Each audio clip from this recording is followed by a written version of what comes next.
अब इस पाठ के प्रश्नों का उत्तर मैं आपको बताऊंगी। पहला प्रश्न है, लेखक ने ऐसा क्यों कहा है कि अभी चैपलिन पर करीब 50 वर्षों तक काफ़ी कुछ कहा जाएगा। इसके उत्तर में हम कह सकते हैं कि लेखक ने कहा है कि अभी चैपलिन पर करीब 50 वर्षों तक काफ़ी कुछ कहा जाएगा, क्योंकि चैपलिन की ऐसी कुछ फिल्में या इस्तेमाल न की हुई रीलें भी मिली हैं जिनके बारे में कोई जानता नहीं। आज 5 पीढ़ियों से चार्ली की फिल्में लोगों को मुग्ध कर रही हैं। विकासशील देशों में जैसे जैसे टेलीविज़न और वीडियो का प्रसार हो रहा है, उससे एक नया वर्ग चार्ली का प्रशंसक बन रहा है। अतः चार्ली पर नए सिरे से विचार करने की ज़रूरत है। इसलिए लेखक कहता है कि अभी 50 वर्षों तक उन पर अभी काम किया जा सकता है। अगला प्रश्न है कि लेखक ने कलाकृति और रस के संदर्भ में किसे श्रेष्ठकर माना है और क्यों? क्या आप कुछ ऐसे उदाहरण दे सकते हैं? इसके उत्तर में हम कहेंगे कि लेखक ने कलाकृति और रस की संदर्भ में रस को श्रेयस्कर माना है। कुछ रसों का किसी कलाकृति में साथ साथ पाया जाना श्रेयस्कर माना गया है। जीवन में हर्ष और विषाद आते रहते हैं, यह संसार की सारी सांस्कृतिक परंपराओं को मालूम है, लेकिन करुणा का हास्य में बदल जाना एक ऐसे रस की मांग करता है जो भारतीय परंपरा में नहीं है।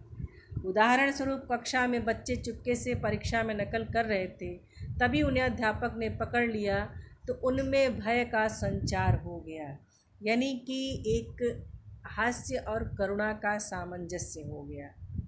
चार्ली सबसे ज़्यादा स्वयं पर कब हंसता है? तो लेखक बताता है कि चार्ली स्वयं पर सबसे ज़्यादा तब हंसता है जब वह स्वयं को गर्वोन्मत्त, यानी कि गर्व से भरा हुआ और आत्मविश्वास से लबरेज, सफलता, सभ्यता, संस्कृति तथा समृद्धि की प्रतिमूर्ति, दूसरे से ज़्यादा शक्तिशाली तथा श्रेष्ठ अपने वज्रादपि कठोरानि अथवा मृदुनि कुसुमादपि क्षण में दिखलाता है, यानी कि वज्र से कठोर और मृदु से कुसुम से कोमल क्षणों में अपने आप को देखता है, यानी कि ऐसी परिस्थितियां जिसमें विरोधाभास हो।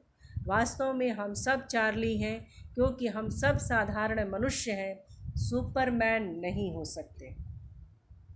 चार्ली चैपलिन की फिल्मों में निहित त्रासदी, करुणा, हास्य, सामंजस्य भारतीय कला और सौंदर्य शास्त्र की परिधि में क्यों नहीं आता? भारतीय कला और सौंदर्य शास्त्र को कई रसों को पता है। उनमें से कुछ रसों का किसी कलाकृति में साथ साथ पाया जाना श्रेयस्कर भी माना गया है। जीवन में हर्ष और विषाद आते रहते हैं, संसार की सारी सांस्कृतिक परंपराओं को मालूम है, लेकिन करुणा का हास्य में बदल जाना एक ऐसे रस सिद्धांत की मांग करता है जो भारतीय परंपरा में नहीं मिलता। रामायण तथा महाभारत में जो हास्य है वह दूसरों पर है और अधिकांशतः वह पर संताप से प्रेरित है। जो करुणा है वह अक्सर सद व्यक्तियों के लिए और कभी कभार दुष्टों के लिए है।